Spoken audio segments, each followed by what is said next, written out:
Olá pessoal, vamos começar a nossa aula de hoje falando sobre parada cardiorrespiratória e reanimação cardiopulmonar, algo que infelizmente pode ser comum dentro da unidade de terapia intensiva, dependendo do que levou o paciente a essa internação. Então, lembrando, falando aí dos conceitos, é um evento característico, a parada cardiorrespiratória, quando nós temos a parada do coração, das suas funções, consequentemente vai influenciar na função respiratória. E aí esse paciente ele não vai conseguir fazer uma troca gasosa, não vai conseguir manter o fluido, o sangue circulando normalmente no organismo, de forma que vai ter um comprometimento dos outros órgãos quando essa circulação ela não é logo restituída. Então, a parada cardiorrespiratória é um evento característico dos pacientes que estão na unidade de terapia intensiva e que, portanto, devido ao quadro clínico grave, podem vir a ter o funcionamento do coração e a execução das trocas gasosas pulmonares interrompidas. Desta maneira, toda assistência deverá ocorrer através do uso dos medicamentos, dos procedimentos. Nós falamos sobre desfibrilação, que pode ser utilizada em casos de parada cardiorrespiratória, e condutas que devem atender aos protocolos universais de reanimação cardiorrespiratória. Então, apresenta o paciente com uma parada cardiorrespiratória, ele vai apresentar a interrupção súbita e inesperada do processo circulatório e, consequentemente, da respiração. Os principais sinais apresentados por esse paciente são ausência de pulso e respiração espontânea, dilatação das pupilas, possíveis convulsões, cianose, perda de consciência, são alguns das alterações que nós vamos notar, e é importante nós observarmos, estarmos atentos ao monitor desse paciente, a monitorização desse paciente, porque se é um paciente que eu já tenho ele na unidade de terapia intensiva, por conta de comprometimento circulatório, cardiocirculatório, como nós vimos na aula de ontem, então é um paciente que ele tem um risco maior de evoluir para uma parada cardíaca. E aí é importante nós estarmos preparados para a realização desses procedimentos. Um dos cuidados que a gente vai ter diariamente em relação à equipe, materiais, é manter o carrinho de emergência sempre à disposição e de fácil acesso para conseguir realizar o procedimento, auxiliar a equipe na realização dos procedimentos de reanimação cardiorrespiratória. Então, lembrando que se não existe circulação, manter os órgãos vitais fica bem complicado. E à medida que o tempo vai passando, quanto mais tempo levar para esse paciente restabelecer essa função circulatória, maior o risco de lesão cerebral irreversível, levando o paciente à perda de funções importantes para o corpo. E o intervalo varia com a idade e com a condição subjacente do paciente. Durante esse período, o diagnóstico de parada cardíaca deve ser feito e deve ser realizado, e as medidas devem ser empreendidas para restaurar a circulação. E a gente está verificando aqui de forma mais lenta, mas isso deve ser feito em questão de minutos, porque lembrando, como eu falei acima, quanto mais tempo esse paciente ficar sem oxigenação de células dos órgãos vitais, maior o risco de lesão cerebral irreversível e, consequentemente, de comprometimento de funções importantes do organismo. Então, a reanimação cardiopulmonar ou cardiorrespiratória consiste no fornecimento de compressões cardíacas e ventilações para permitir o fluxo sanguíneo adequado aos órgãos vitais.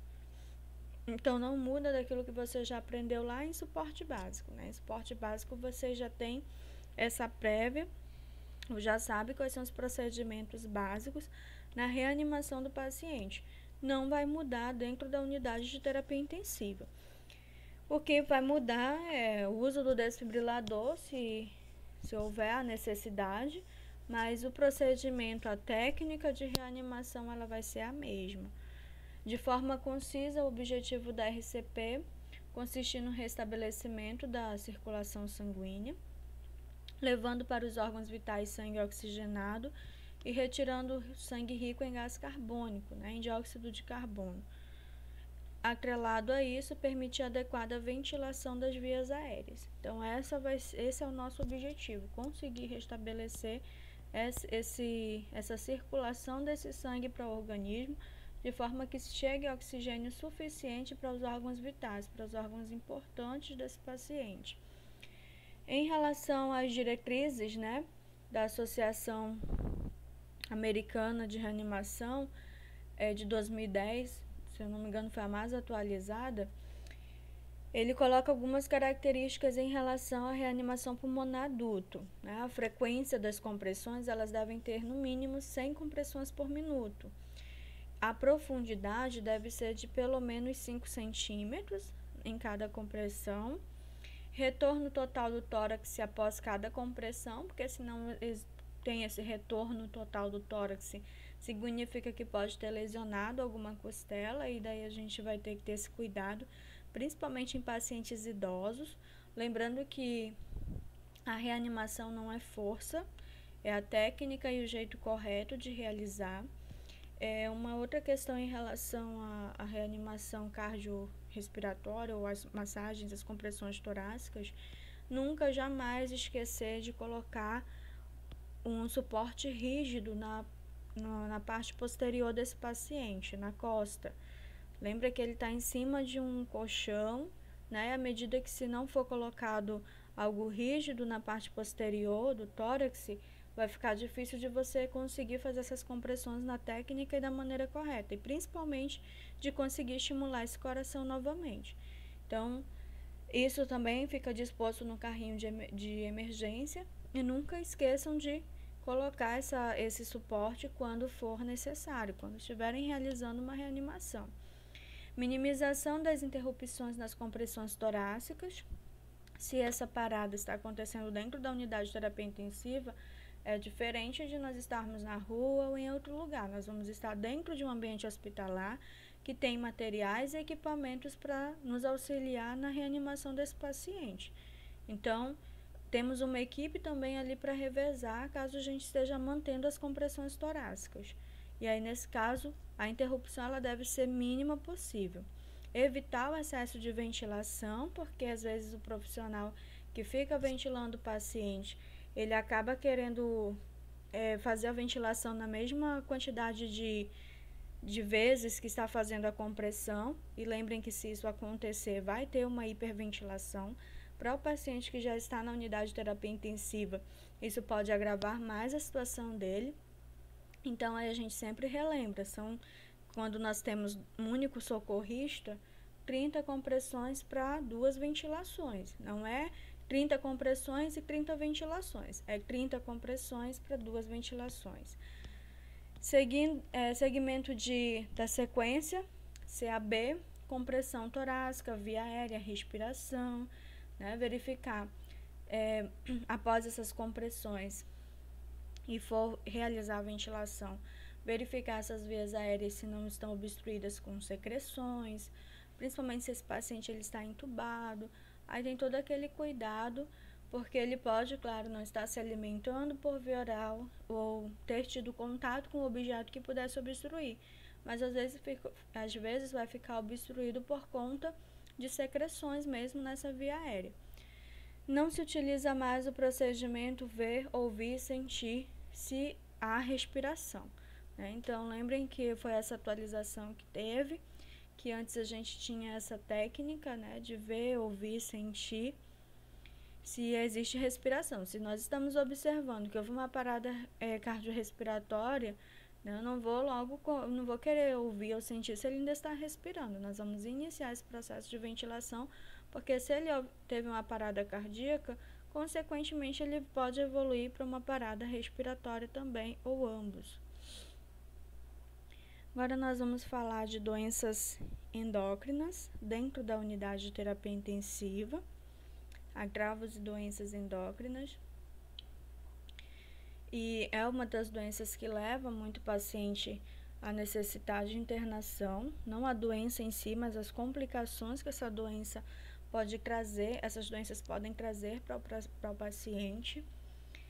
Então, as doenças e agravos endócrinos estão relacionados à desregulação do metabolismo de substâncias essenciais ao funcionamento adequado do organismo. Existem muitas doenças endócrinas, mas a principal que nós iremos ver com frequência, levar um paciente a necessitar de internação na UTI, é o diabetes, né? O diabetes, infelizmente, é uma doença endócrina, por conta de que é ocasionado pela debilidade da produção de insulina, que é produzida pela glândula, o pâncreas, né? E, consequentemente, vai ocasionar uma desregulação grave, se o paciente não tratar, não cuidar, uma desregulação grave no organismo.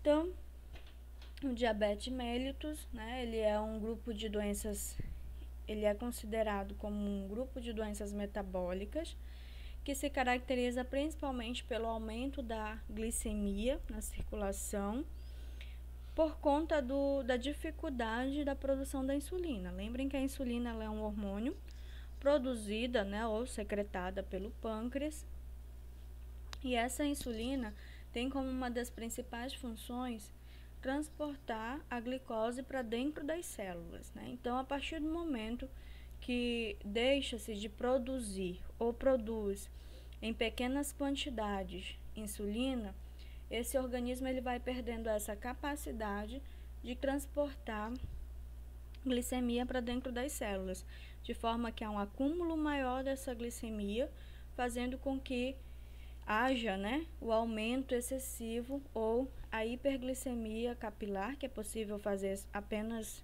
verificando com o glicosímetro, e também vai ser notado através de exames laboratoriais, fora os sintomas que esse paciente vai ter.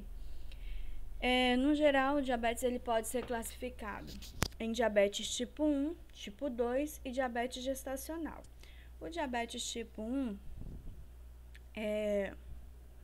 ele é aquele no qual chama-se de insulino dependente, tá? É aquele que a quantidade de insulina que ele produz é tão pequena ou deixa de produzir que ele precisa fazer a administração da insulina diariamente, ou seja, ele é dependente. Se ele não fizer, ele apresenta uma desregulação grave, ele nem poder se alimentar vai, porque aí ele vai produzir a glicose e, consequentemente, não vai ter como transportar, o que vai ocasionando uma intoxicação de células por conta disso. Então, o tipo 2 é conhecido como insulino dependente, geralmente vai ter como, às vezes, principais causas, como herança genética, né, que ainda alguns livros e literaturas colocam como diabetes juvenil também, porque é um tipo de diabetes que às vezes começa a ocorrer ainda na infância, juventude. E o tipo 2, ele é aquele insulino que não é dependente, né? Não insulino dependente. Por quê?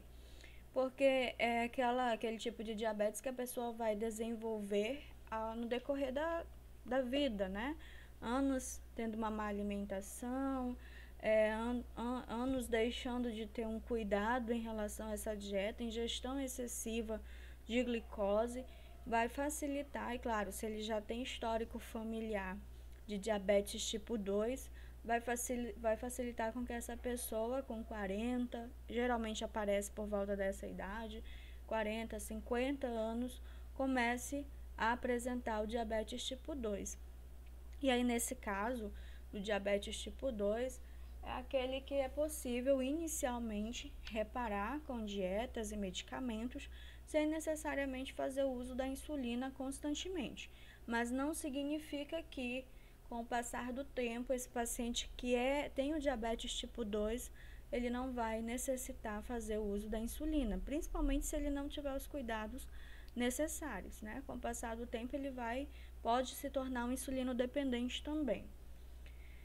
Então, o diabetes gestacional é um outro tipo existente.